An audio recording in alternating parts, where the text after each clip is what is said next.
नमस्कार दोस्तों, हम लोग चर्चा कर रहे हैं आपके one of the most important subject financial management के chapter number 5 cost of capital को लेकर के। और कॉस्ट ऑफ कैपिटल से जुड़ा हुआ आज का हमारा ये 4th क्लास रहेगा। इससे पहले ऑलरेडी मैं अपने चैनल के ऊपर टोटल 3 क्लासेज अपलोड कर चुका हूं, जहां पर हम लोगों ने कॉस्ट ऑफ कैपिटल से जुड़े हुए तमाम फंडामेंटल कॉन्सेप्ट्स को काफी डिटेल में, काफी गहराई में जाकर के अंडरस्टैंड कर लिया था। फाइनली आज की क्लास के अंदर हम थोड़ा आगे प्रोसीड करने वाले हैं और आज की क्लास के अंदर हम आपके topic cost of equity share capital को अलोंग विद द न्यूमेरिकल काफी डिटेल में जाकर के डिकोड करेंगे। उम्मीद करता हूं आप सभी इत्मीनान से इस वीडियो लेक्चर के दरमियान मेरे साथ आखिरी तक बने रहेंगे। और हां, अगर आपको ये वीडियो हेल्पफुल लगता है, कंटेंट यूजफुल लगता है, तो इस वीडियो को लाइक करके अपने तमाम दोस्तों के साथ शेयर जरूर करेंगे। तो विदाउट वेस्टिंग द टाइम चलिए शुरू करते हैं। माय डियर फ्रेंड, ध्यान दीजिएगा,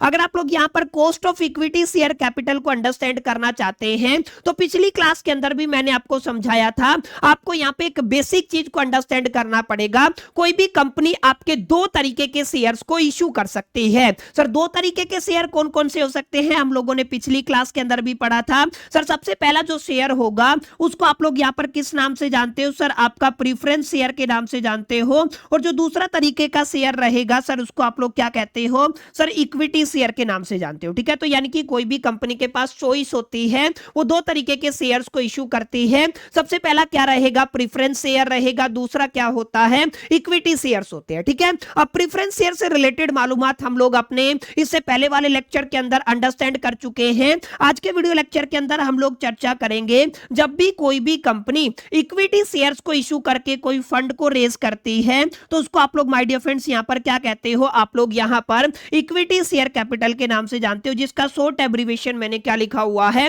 ईएससी। माने किसी भी कंपनी ने अपने इक्विटी शेयर्स को इश्यू किया, जिन भी लोगों ने इक्विटी शेयर्स को खरीदा उसके बदले में उन्होंने पैसा दिया, वो जो आपका फंड है जो कंपनी ने रेज किया उसको आप लोग यहां पर बुनियादी तौर पे इक्विटी शेयर कैपिटल के नाम से जानने वाले हैं। ठीक है, अब यहां पे ध्यान दीजिएगा, इस इक्विटी शेयर कैपिटल को अगर कोई भी कंपनी यूज करना चाहेगी ना तो इसको यूज करने के बदले में किसी भी कंपनी को क्या पे करना पड़ेगा? सर यहाँ पे आपका एक मिनिमम रेट ऑफ रिटर्न पे करना पड़ेगा। तो आप लोग क्या कहोगे? सर हर एक कंपनी क्या करती है, किसी भी फंड को जब भी अपना यूज करती है तो क्या करती है, उसको एक मिनिमम रेट ऑफ रिटर्न पे करना पड़ता है। अब कंपनी के प्रोस्पेक्टिव में आप लोग ये जो पैसा पे करने वाले हो ना, ये जो मिनिमम रेट ऑफ रिटर्न पे करने वाले हो, इसको आप लोग यहाँ पर किस नाम से जानोगे? Cost of equity share capital के नाम से जानोगे, जिसको आप लोग बुनियादी तौर पे किससे रिप्रेजेंट करने वाले हो? केई से रिप्रेजेंट करने वाले हो। तो आप लोग क्या कहोगे कि sir cost of equity share capital का मतलब ये होता है, कोई भी कंपनी जब आपके इक्विटी शेयर होल्डर्स से जुटाए हुए पैसे को यूज करती है, उस फंड को यूज करती है, तो उस फंड को यूज करने के बदले में ना उसको एक मिनिमम रेट ऑफ रिटर्न अपने इक्विटी शेयर होल्डर्स को पे करना पड़ता है। उस मिनिमम रेट ऑफ रिटर्न को आप लोग क्या नाम दे करके चलते हैं? आप लोग यहां पर cost of equity share capital के नाम से उसको जानते हैं। ठीक है, तो ये बात मेरी समझ में आई। यहां पे आप ध्यान देने वाली बात क्या है कि सर यहां पर अगर आप लोग बात डेफिनेशन की करते हैं तो डेफिनेशन के अंदर भी कुछ कुछ ऐसा ही आपको देखने को मिलेगा। केई का मतलब क्या हो गया? सर आपका cost of equity share capital हो गया। अब ध्यान दीजिएगा, cost of equity share capital अपने आप में वो मिनिमम रेट ऑफ रिटर्न है जो किसी भी कंपनी को जरूरी है अर्न करना on the fund raise through the equity share to satisfy the its equity share holder. कुल मिलाकर के बात वही है, जितने भी आपके इक्विटी शेयर होल्डर्स हैं उनको सेटिस्फाई करने के लिए कंपनी को बुनियादी तौर पे एक मिनिमम रेट ऑफ रिटर्न आपके इक्विटी शेयर होल्डर्स को पे करना पड़ता है। उसी मिनिमम रेट ऑफ रिटर्न्स को आप लोग कंपनी के प्रोस्पेक्टिव में cost of equity share capital के नाम से जानते हो। ठीक है, अब यहां पे आप सभी ने आपके कंपनी लॉ के अंदर पढ़ा होगा, सर यहां पे प्रेफरेंस शेयर होल्डर्स होते हैं और आपके इक्विटी शेयर होल्डर्स होते हैं। तो इक्विटी शेयर होल्डर्स को आप लोग actual owner of the company मान करके चलते हैं और यहां पर जितने भी आपके इक्विटी शेयर होल्डर्स होते हैं उनको कोई fixed percentage of the return नहीं देखने को मिलता है, जिसको आप लोग डिविडेंड कहते हैं। यानी कि आप लोग क्या कहोगे कि यहाँ पे आप लोग बुनियादी तौर पे कह सकते हो सर जितने भी आपके इक्विटी शेयर होल्डर होंगे वो आपके क्या रहेंगे, ओनर ऑफ द कंपनी रहेंगे। ये बात आपको याद करके चलना है। एंड उनका जो रिटर्न है ना इज नॉट द फिक्स, उनका रिटर्न क्या नहीं होगा माय डियर फ्रेंड्स, यहाँ पर फिक्स नहीं होगा। एक इंपॉर्टेंट बात और ध्यान दीजिएगा, जब भी आप लोग cost of equity share capital की बात करेंगे तो यहां पर भी ये आपका नॉट टैक्स डिडक्टेबल एक तरीके से आपका मामला रहेगा। तो कुल मिलाकर के यहां पर भी हमें टैक्स की एडजस्टमेंट नहीं करनी है। तो आप लोग क्या कहोगे सर, जब भी आप लोग cost of equity share capital की बात करोगे तो यहां पर आपको कोई भी टैक्स की एडजस्टमेंट नहीं देखने को मिलेगी। ठीक है, तो कुल मिलाकर के आपको एक क्लैरिटी मिला होगा कि सर ये आपका cost of equity share capital का मीनिंग क्या होता है। ठीक है, cost of equity share capital को आप लोग किस तरीके से रिप्रेजेंट करते हो, केई से रिप्रेजेंट करते हो। ठीक है, अब यहां पे जरा गौर फरमाइएगा। वैसे अगर आप लोग methods of calculating the cost of equity share capital की बात करते हो तो हमारे पास करीब करीब 4 तरीके अवेलेबल हैं, जिनमें से हम लोग 3 तरीके अलग अलग यूनिवर्सिटीज के अंदर ग्रेजुएशन लेवल पे अंडरस्टैंड करते हैं। लेकिन अगर आप दिल्ली यूनिवर्सिटी की बात करते हो या अगर आप लोग यहाँ पे रेगुलर एसओएल एनसीवेब तीनों की मैं बात कर रहा हूं, प्रोग्राम और ऑनर्स के अंदर आपको केवल एक फॉर्मूले पर काम करना है। अगर आपने उस फॉर्मूले को बाई हार्ट कर लिया ना तो इतना मैं आपको लिख के दे सकता हूं, आपकी किताब के अंदर, आपके यूनिवर्सिटीज के पीवाईक्यूज के अंदर जितने भी आपके आज तक क्वेश्चन पूछे गए हैं आप लोग उनको बड़े प्यार से बड़े आराम से इजीली सोल्व कर सकते हैं। ठीक है, अब यहां पे सवाल आता है कि सर हमें cost of equity share capital निकालना है, तो इस cost of equity share capital को निकालने के लिए आपने बताया हमारे पास 2 तरीके हैं। ठीक है, तो मैंने आपके बना दिए कितने तरीके हैं, 2 तरीके हैं। सबसे पहले वो क्वेश्चन रहेंगे जहां पर आप लोग डिविडेंड ऑलरेडी पे कर चुके हो। ठीक है, तो आप लोग क्या कहोगे, अगर आपने यहां पर ध्यान दीजिएगा, आप लोग क्या कहोगे माय डियर फ्रेंड्स, अगर आपका डिविडेंड क्या हो चुका है, पेड हो चुका है, माने आपने ऑलरेडी पेमेंट कर दिया है, तो जब भी आप लोग डिविडेंड पेड की बात करोगे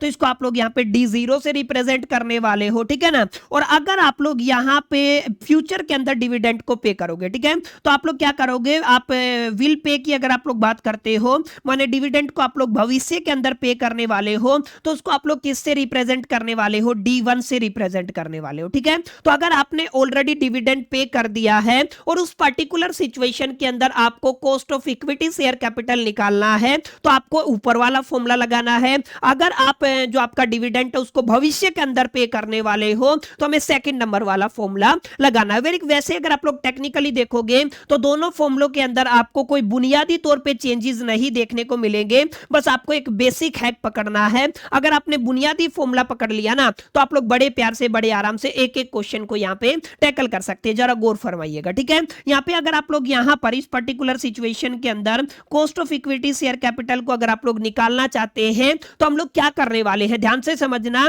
अगर आपने ऑलरेडी डिविडेंड पे कर दिया है तो आप लोग क्या लेकर के चलोगे, डिविडेंड पे करके चलोगे, अपॉन में आपको इसको डिवाइड करना है P0 से, प्लस में आपको क्या करना है, इसके अंदर G को ऐड करना है और आपको मल्टीप्लाई कितने से कर देना है, 100 से कर देना है। ठीक है, अब एक बार आप लोग सिर्फ फॉर्मूले को अंडरस्टैंड कीजिए। वहीं अगर आप लोग डिविडेंड भविष्य के अंदर पे करने वाले हो जिसको आप लोग यहां पर D1 के नाम से जानते हो, तो जरा गौर फरमाइएगा। यहां पर आप लोग जस्ट ए मिनट, अगर आप लोग D0 की बात करते हो तो ये आपने ऑलरेडी डिविडेंड पे कर दिया। ठीक है, अगर आप लोग यहां पर बात करते हो सर अगर आप लोग भविष्य के अंदर डिविडेंड की पेमेंट करने वाले हो तो आप लोग क्या कहोगे, आपका क्या आ जाएगा, KE आ जाएगा। और यहां पर आप लोग क्या कहोगे कि सर आप लोग आने वाले फ्यूचर के अंदर जिसको आप लोग D1 की बात करते हो आप लोग डिविडेंड को पे करोगे, अलोंग विद आप लोग क्या करने वाले हो, यहां पर माय डियर फ्रेंड्स आप लोग इसको किससे डिवाइड करोगे, P0 से डिवाइड करोगे। अगेन यहां पर आप लोग क्या ऐड करोगे, G ऐड करने वाले हो और इसको किससे मल्टीप्लाई कर दोगे, 100 से मल्टीप्लाई कर दोगे। ठीक है,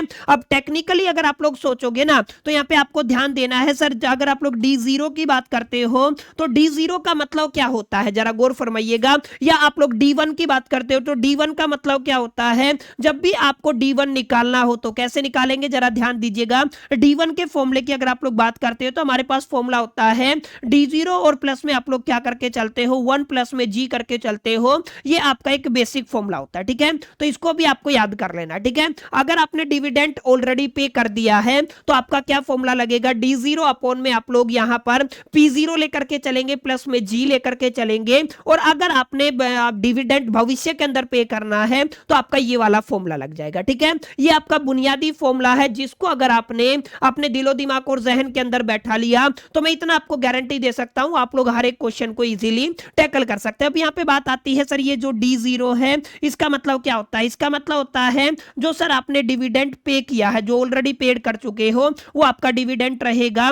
P0 का मतलब है सर ये आपका मार्केट प्राइस रहेगा आपकी सिक्योरिटी का, ठीक है। तो आप लोग क्या कहोगे सर, ये आपका मार्केट प्राइस हो जाएगा। जी हमेशा किसको रिप्रेजेंट करेगा सर? आपके ग्रोथ फैक्टर को रिप्रेजेंट करेगा, ठीक है। तो जी क्या हो जाएगा? आपका ग्रोथ फैक्टर हो जाएगा। तो ये कुछ कुछ बुनियादी बातें हैं जो हमने फॉर्मूले के अंदर यूज की, जिनका इस्तेमाल करके आप लोग बड़े प्यार से, बड़े आराम से हर एक न्यूमेरिकल को इजीली बना सकते हैं, हर एक न्यूमेरिकल को इजीली टैकल कर सकते हैं। समझ में आई मेरी बात? तो इन दोनों फॉर्मूलों पर आपको थोड़ा सा कमांड हासिल करना है।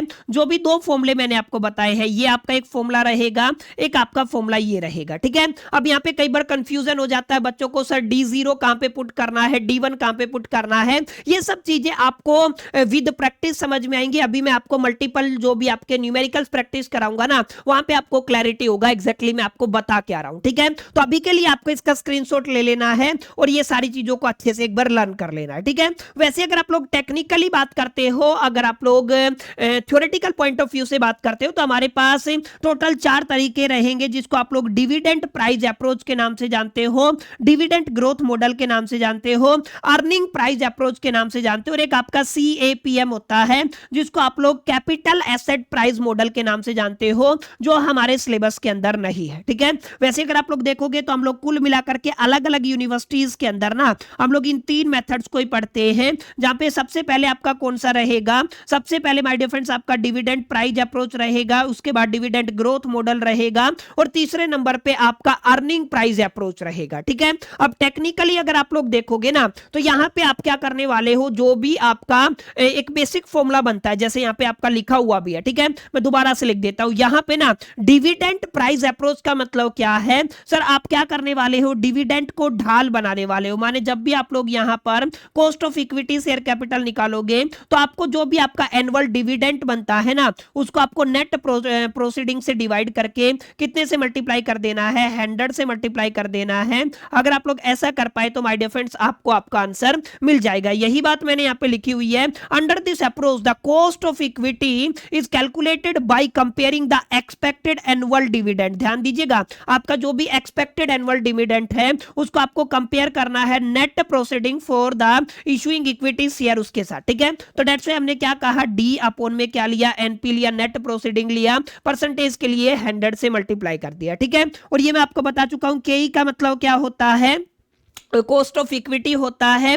डी का मतलब expected annual dividend per share होता है, और आपका एनपी का मतलब होता है नेट प्रोसीड्स पर शेयर, ठीक है। तो एनपी कैसे निकालते हैं ये हम लोग ऑलरेडी पढ़ चुके हैं। अब यहाँ पे expected annual dividend per share आपको क्वेश्चन के अंदर देखने को मिलने वाला है, ठीक है। तो पहला तरीका जिसको आप लोग डिविडेंड प्राइस अप्रोच के नाम से जानते हैं, माने डिविडेंड को डिवाइड कर दिया किससे? नेट प्रोसीडिंग से, ठीक है। अब इसी तरीके से जो दूसरा तरीका आपका रहेगा ना, उसको आप लोग डिविडेंड ग्रोथ मॉडल के नाम से जानेंगे। तो यहां पे क्या होगा, आप लोग यहां पर डिविडेंड ग्रोथ मॉडल के अंदर ना आपका जो एक्सपेक्टेड डिविडेंड नेक्स्ट ईयर होने वाला है, माने जो आपका डिविडेंड नेक्स्ट ईयर बनेगा, उसको आपको डिवाइड कर देना है नेट प्रोसीडिंग से। माने जो आपका यहां पर क्या बना था, डी बना था ना, जिसको आपने expected annual dividend per share लिखा था, उसको आपको किससे रिप्लेस कर देना है सर? डी को किससे रिप्लेस कर देना है? D1 से। नीचे आपका क्या रहेगा? नेट प्रोसीडिंग रहेगा, और यहां पर ध्यान दीजिए आपका जी भी आ जाएगा। जी का मतलब क्या होता है? ग्रोथ फैक्टर, ठीक है। तो यहां पे आप लोग क्या कहोगे? जी का मतलब क्या होता है? एक्सपेक्टेड ग्रोथ रेट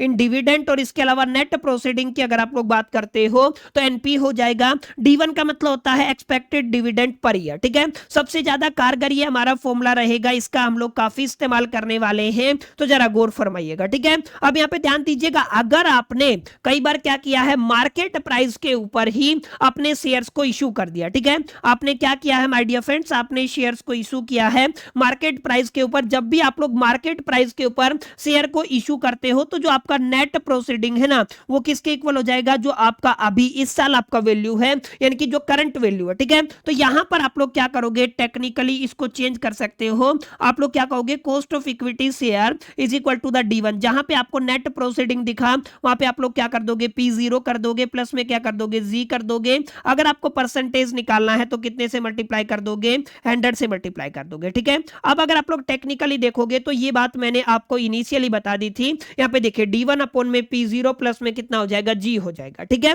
समझ में आई मेरी बात। तो ये आपका एक बेसिक फॉर्मूला है जिसको आपको अच्छे से अपने दिलो दिमाग और जहन के अंदर बैठा लेना है। जब भी आपने क्या किया है, शेयर को इश्यू किया है मार्केट प्राइस के ऊपर, तो इन दैट पर्टिकुलर सिचुएशन आपका फॉर्मूला क्या बन जाएगा सर, यही फॉर्मूला बनेगा जो आपके स्क्रीन के सामने लिखा हुआ है। Cost of equity share is equal to the d1 upon में p0 प्लस में क्या हो जाएगा, g। परसेंटेज के लिए 100 से मल्टीप्लाई हम लोग यहां पर करने वाले हैं, ठीक है। समझ में आई मेरी बातें। अब यहां पे ध्यान दीजिएगा, अगर आप लोग यहां पर p0 की बात करते हो तो current market price of the security हो जाता है, ठीक है।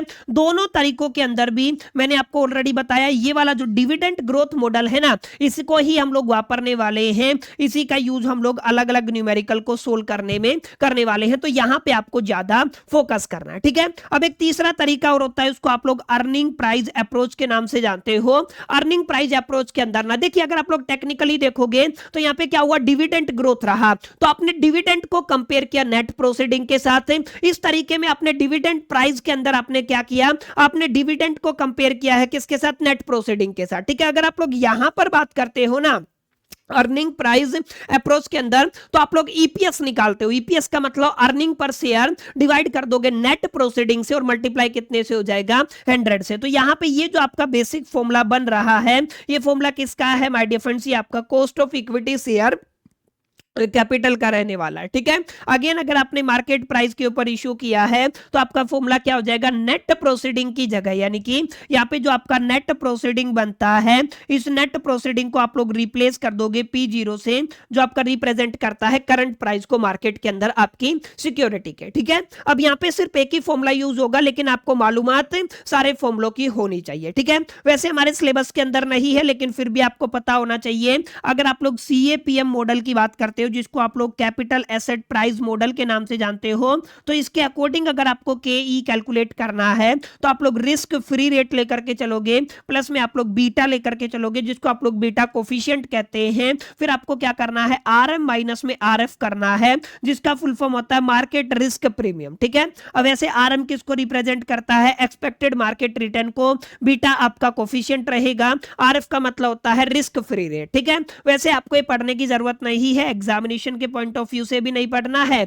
और वैसे भी नहीं पढ़ना, ठीक है। आपको कौन सा तरीका पढ़ना है सर, आपको ये वाला डिविडेंड ग्रोथ मॉडल को पढ़ना है, और डिविडेंड ग्रोथ मॉडल के अंदर भी आपको केवल इसी, ये जो आपका मैंने यहाँ पे टेक्स्ट लिखा हुआ है ना, इसी पर फोकस करना। अगर आपने इसको मास्टर कर लिया तो इतना मैं आपको श्योरिटी दे सकता हूं, आप अपने एग्जामिनेशन के अंदर पूछे जाने वाले हर एक क्वेश्चन को इजीली टैकल कर सकते हैं, ठीक है। इतनी बात आपको उम्मीद करता हूं समझ में आई होगी और आपको क्लैरिटी मिल गया होगा, एक थ्योरेटिकल फ्रेमवर्क समझ में आया होगा कि सर जब भी आप लोग यहां पर cost of equity share capital की बात करते हैं तो उसका मायना क्या होता है, मीनिंग क्या होता है, अर्थ क्या होता है, ठीक है। अब यहाँ पे एक आपका प्रैक्टिकल क्वेश्चन है जिसको हम लोग सोल्व करने वाले हैं, जहां पर क्या पूछा गया है, आपको कॉस्ट ऑफ कैपिटल को निकालना है। क्या निकालना है, कॉस्ट ऑफ कैपिटल निकालना। अब ये नहीं बोला आपने cost of equity share capital निकालना, किसी भी तरीके का कॉस्ट ऑफ ये कैपिटल पूछ सकता है। जैसे आपने प्रेफरेंस शेयर कैपिटल पढ़ा, आप सभी ने डिबेंचर पढ़ लिया, और आज की क्लास के अंदर आप सभी ने cost of equity share capital पढ़ लिया। तीनों में से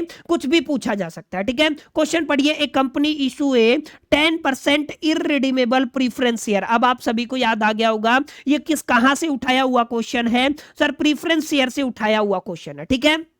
यहां पे क्या लिखा हुआ है, इररिडीमेबल वाला केस रहेगा। इररिडीमेबल वाला फॉर्मूला फटाफट से रिवाइज कीजिए, और यहां पे ध्यान दीजिएगा इन्होंने क्या किया है, यहां पे 10% क्या दिया हुआ है, इररिडीमेबल प्रेफरेंस डिबेंचर दिया हुआ है। तो आप लोग क्या कहोगे, आपको डीपी का वैल्यू कितना दिया हुआ है सर, आपको 10% दिया हुआ है सर, ये बात समझ में आ गया। आगे देखिए क्या लिखा हुआ है सर, इसके ऊपर आपका कितना वैल्यू है, 95 है, लेकिन फेस वैल्यू कितना है सर, आपका 100 रुपए है। अगर आप लोग देखोगे टेक्निकली आपको क्या दिया हुआ है सर, फेस वैल्यू कितना दिया हुआ है, हमें ₹100 दिया हुआ है, लेकिन उसके नीचे एक वैल्यू आपको कितना दिया हुआ है, 95 दिया हुआ है। अब ये जो 95 वैल्यू है ना, ये आपका किसका वैल्यू है my dear friends, net proceeding का वैल्यू है, ठीक है। अब 10% अगर आप लोग कैलकुलेट करते हो 100 का, तो कितना आ जाएगा, 10 रुपए आ जाएगा। ये आपके पास वैल्यू है। डीपी का वैल्यू कितना है आपके पास, 10 रुपए है। नेट प्रोसीडिंग का वैल्यू आपके पास कितना है, 95 है। इसके बिहाफ पे क्या हम लोग आपके यहाँ पे cost of preference share capital को कैलकुलेट करते हो इररिडीमेबल वाले केस के अंदर? यस कर सकते हैं। फॉर्मूला क्या होता है सर? आपका डीपी होता है, डिवाइड में आप लोग नेट प्रोसीडिंग लेकर के चलते हो, मल्टीप्लाई में 100 कर देते हो, डीपी आपका 10 रहेगा, डिवाइड में नेट प्रोसीडिंग आपका 95 रहेगा, मल्टीप्लाई में कितना होगा? आपका 100 होगा। तो आप लोग क्या कहोगे? K P is equal to the, ऊपर आपको आपने क्या किया? 100 को मल्टीप्लाई कर दिया 10 से, 1000 और 95 से डिवाइड कर दिया। तो आप लोग क्या करोगे? 1000 को माय डियर फ्रेंड्स क्या करने वाले हो? डिवाइड करने वाले हो 95 से, तो ये बनेगा 10.52 यानी कि 10.52। ठीक है, तो आप लोग क्या कहोगे सर? कितना आ जाएगा? 10.52 परसेंटेज करके आपके पहले क्वेश्चन का आंसर आ जाएगा। हालांकि यहाँ पे दोनों पार्ट एक साथ पूछे हुए हैं, माने पहला पार्ट आपके प्रीफरेंस शेयर कैपिटल से था। खैर आपको टेंशन लेने की जरूरत नहीं, इजीली आप लोग क्या कर सकते हो? इसको सोल्व कर सकते हो। ठीक है, सेकंड पार्ट के अंदर क्या पूछा गया? द करंट मार्केट प्राइस, देखिए क्या लिखा हुआ है? Current market price of A share is 90 rupees. ठीक है, आप सभी जानते हैं करंट मार्केट प्राइस को आप लोग P0 से रिप्रेजेंट करते हो, और आपका कितना अमाउंट दिया गया है सर? ₹90 दिया गया है। आगे देखिए क्या लिखा हुआ है? And expected dividend at the end of the current year is 4.5। ध्यान दीजिएगा, एक्सपेक्टेड का मतलब अभी आपने पे नहीं किया। ठीक है, अगर आपने अभी पे नहीं किया है, ये एक्सपेक्टेड रहेगा। एक्सपेक्टेड होगा तो सर कितना दिया हुआ है सर? रुपीज आपका 4.5 दिया हुआ है। आगे क्या दिया हुआ है? एंड द ग्रोथ रेट कितना दिया हुआ है सर? आपको 8% दिया हुआ है। ठीक है, तो यहां पे आप लोग क्या लिखोगे सर? आपका ग्रोथ रेट कितना है? 8% है। 8% का मतलब 100 से डिवाइड कर देंगे, 0.08 करके आपका ये वैल्यू आ जाएगा। और ऊपर क्वेश्चन के अंदर फेस वैल्यू आपको कितना दिया हुआ था सर? ₹100 करके दिया हुआ था। ठीक है, अब इस पर्टिकुलर सिचुएशन के अंदर अगर आप लोग cost of equity share capital निकालेंगे और डिविडेंड अगर आपको फ्यूचर में पे करना है, तो आप लोग क्या कहोगे? D1 अपॉन में क्या लेके चलोगे? करंट जो आपका मार्केट प्राइस है उसको जी में ऐड कर दोगे, और मल्टीप्लाई कितने से कर दोगे? 100 से कर दोगे। अब D1 का वैल्यू हमारे पास 4.5 रुपीज रहेगा, P0 का वैल्यू हमारे पास 90 रहेगा, ग्रोथ फैक्टर हमारे पास 0.08 रहेगा, और मल्टीप्लाई में आपको क्या करना है? 100 करना। ठीक है, अब देखिए इसको कैसे सोल्व करना। बुनियादी तौर पे एक दो स्टेप है, फॉलो कीजिए, आपका आंसर आ जाएगा। जैसे आपको क्या करना है? 4.5 को आपको डिवाइड करना है 90 से, तो कितना आ जाएगा? 0.05। ठीक है, अब इसके अंदर अगर आप लोग ऐड कर देते हो 0.08 ऐड कर देते हो, तो आपको कितना मिल जाएगा? 0.13 मिल जाएगा। मल्टीप्लाई अगर आप लोग इसको 100 से कर देते हो, तो अप्रोक्सीमेट आपका कितना आ जाएगा? 13% आ जाएगा। तो आप लोग क्या कहोगे सर? आपका फाइनल आंसर क्या आ गया? K E is equal to the 13%। ठीक है, तो आप लोग क्या कहोगे? आपका आंसर कितना आया है माय डियर फ्रेंड्स? आपका 13% आया। ठीक है, तो इस पर आपको जरूर गौर फरमाना है और आपको समझना है क्वेश्चन क्या डिमांड कर रहा है, क्वेश्चन के अंदर क्या क्या पार्ट दिया गया है, और एग्जैक्टली उसको टैकल कैसे करना है। ठीक है, तो समझ में आया? ये पहला एप्लीकेशन था। यहां पर ये आपका प्रीफरेंस शेयर वाला तो हम लोग ऑलरेडी पढ़ चुके हैं। ठीक है, अब हम थोड़ा आगे बढ़ते हैं, एक और क्वेश्चन प्रैक्टिस करते हैं ताकि हमें समझ में आए एग्जैक्टली क्वेश्चन को कैसे टैकल करना है। एक और क्वेश्चन यहां पे लिखा हुआ है, ABC limited has a dust declare and paid A dividend at the rate of the 15% on the equity share. ध्यान दीजिएगा, वो क्या कर रहे हैं? वो आपका कितना डिविडेंड पे कर रहे हैं सर? वो आपका 15% पे कर रहे हैं। कितनी फेस वैल्यू के ऊपर? 100 रुपए की फेस वैल्यू के ऊपर। तो ध्यान दीजिएगा, यहाँ पे आप लोग क्या लिखोगे माय डियर फ्रेंड्स? आप लोग लिखोगे हमें क्या गिवन है? फेस वैल्यू गिवन है, कितना है? ₹100 है, और इन्होंने डिविडेंड कितना पे किया जा रहा है करंटली सर? 15% किया जा रहा है। 100 रुपए का 15% कितना हो जाएगा